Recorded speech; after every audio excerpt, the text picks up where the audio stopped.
Aloha. You beautiful song, collective view, yo. She took my line. Yo, so here we are, my beautiful star child and I. All right, a very important video, a very important topic and subject.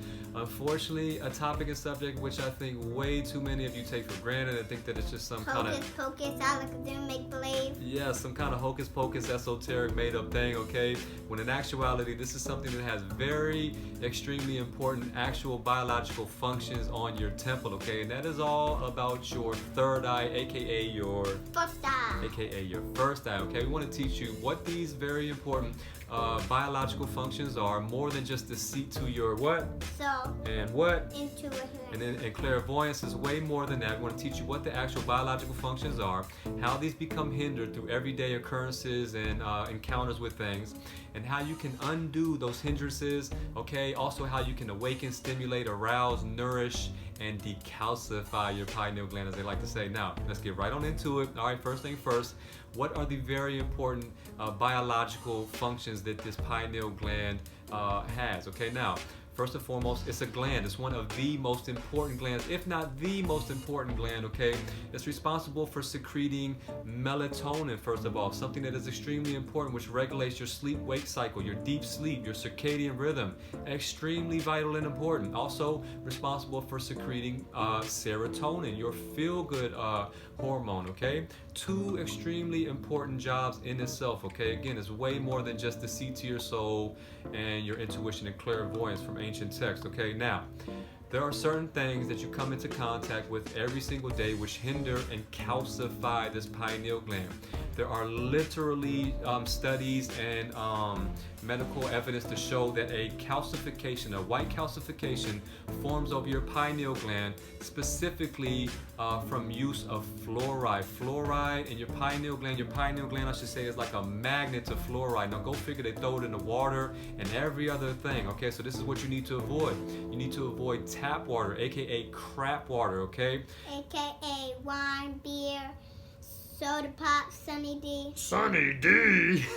Yes, so all of these things which are largely comprised of water, even if it says filtered water, it's likely 100% probably not filtering fluoride, okay? Essentially, the only way you can get fluoride-free water is by having pure water, which essentially is only distilled water, which is 100% 0 parts per million pure water, okay? Now, you want to avoid all intake of fluoride via the tap water, the crap water, things that may be largely comprised of tap and crap water or even filtered water, the toothpaste.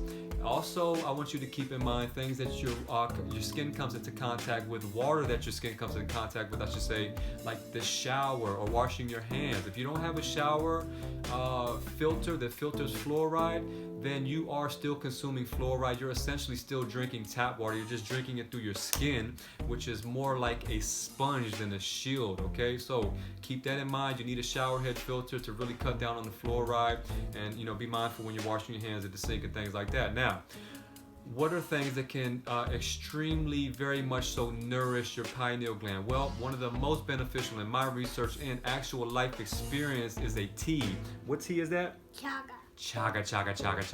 Chaga mushroom tea. All right, now, I've consumed a lot of chaga tea, okay? I also have a very strong sense of intuition and clairvoyance and just overall knowing. Sometimes when people ask me the source now, I tell them, my third eye, you understand?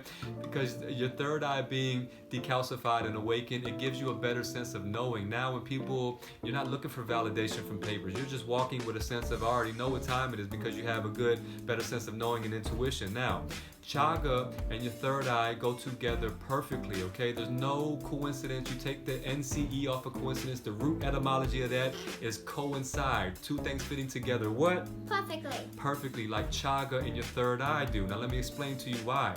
Chaga has the highest source of melanin for any food source found on God's green earth.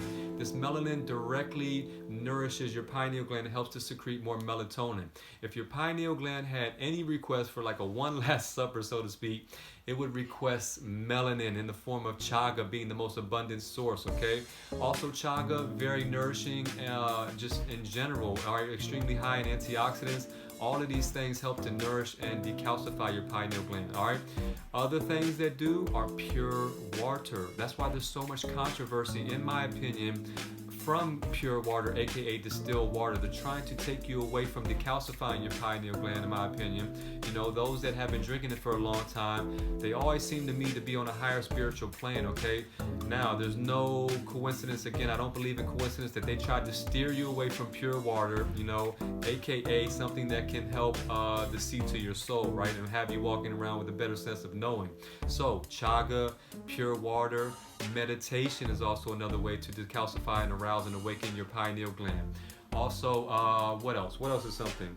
Chanting. Chanting is something that can help arouse and awaken your pineal gland. It's literally like if you were like tapping on your pineal gland, like hello, hello, wake up. You know, that's what chanting does to it. You literally will feel vibration here. Now I know this is something else that seems, you know, all esoteric and woohoo to you. Chanting, go in a room where nobody can hear you and nobody's around if that's if you feel weird about it. But I'm telling you, I speak from experience. It's a major key to awaken and arouse your third eye and help to decalcify it. Also things like iodine. So there's many different things, you know, things that are very nourishing and nutrient dense and antioxidant rich also will help to decalcify your pineal gland. All right, so let's recap very quickly. All right, your pineal gland is a very important gland, not just to see to your and intuition and clairvoyance. It has biological functions like secreting melatonin and serotonin, two very important considerations. All right, it can become hindered through the use of fluoride via your water, your crap water, drinks that contain filtered water, your shower, also fluoride toothpaste. All right, and you can undo that process from things like chaga tea. All right, pure water. Chanting, meditation, iodine, just to name a few. So hope that this helps you in your long term, in your future. Hope that this helps you awaken your third eye so you can walk with a better sense of knowing when people ask you for your source and you know the studies and all these things, you tell them right here, baby. So I know a lot of y'all don't want to hear that right now, but anyway, much love and respect, even more perspective where? In the caption. In the caption. Now, real quickly, we have a bunch of benevolent books and literature to level up your whole life at benevolentbliss.com. Okay, these are books of information which I compiled from different esoteric sources. I compiled, consolidated the information. You know, I applied the information first, and then I consolidated, applied it in the package in forms of different books. Okay, so benevolentbliss.com. We also have a workshop March 22nd in LA. You need to register at the link in my bio if you plan on attending. Recommend you do that before the registry becomes full and then we close it. All right, this one we're going to start her own page soon because she is fluoride free, so she has a big sense of knowing right here and has a lot to tell and explain and teach, especially youth that her peer group that can relate to her, right? So much love and respect, even more respected in the caption. Taking my lines again. Much love and Respect. and How? nama